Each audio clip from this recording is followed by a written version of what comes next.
Hi, welcome to today's classroom here at the Stronger Together Education Academy.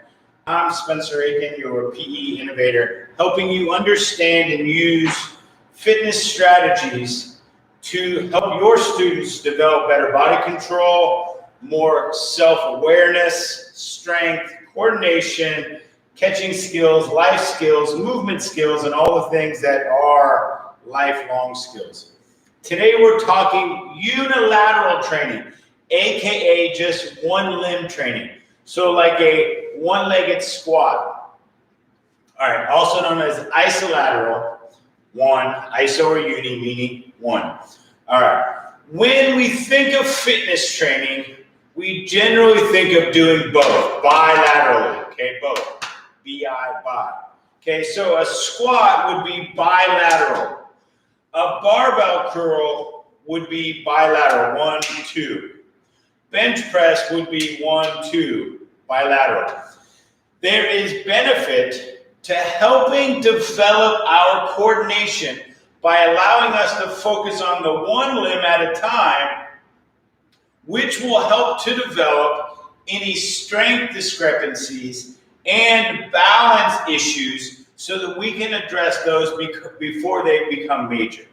You've possibly heard some adults say, well, this is my weaker side, okay? Or this is my strong side or my dominant hand, okay? Ooh, I never use my left kind of thing. We can prevent that from ever happening by implementing strategies, aka exercises and movements, body control type drills that help to eliminate the possibilities that happen later in life. All right, so here's what I'm going to do. I have a dumbbell. If I simply focus on the one arm, I can use this arm to allow it to do all the work of the curl. If I were to use a barbell, which is both hands working together, my dominant hand can actually do the majority of the work, and my weaker hand can actually kind of go along for the ride, kind of like riding a tandem bicycle. The person in back can just go along for the ride while the person in front's doing all the work. All right? So I can do one-arm training to develop and force that weaker non-dominant limb to do all the work itself. I would then do the other side.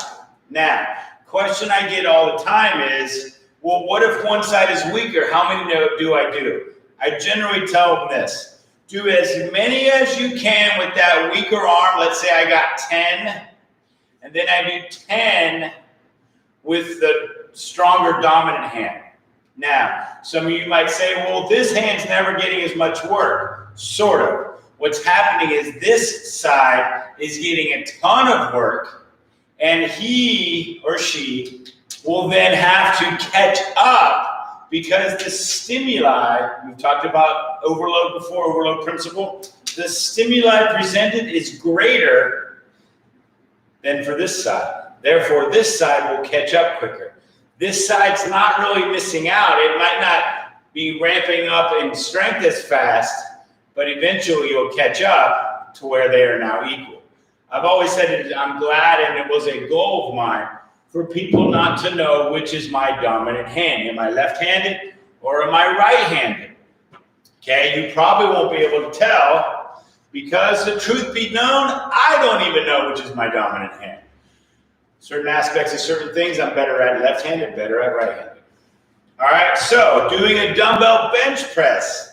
I can do, if I was laying on the bench, I could do one arm at a time or just one arm all in a row at a time, okay? That will help to develop the coordination of understanding the parameters of all your movement because your body has to adjust and learn how to control everything while just doing it one-sided. Same thing works with limbs. Okay, now, it can be a little difficult if you don't have the balance just yet, but if you are doing single leg squats, okay, give me a second.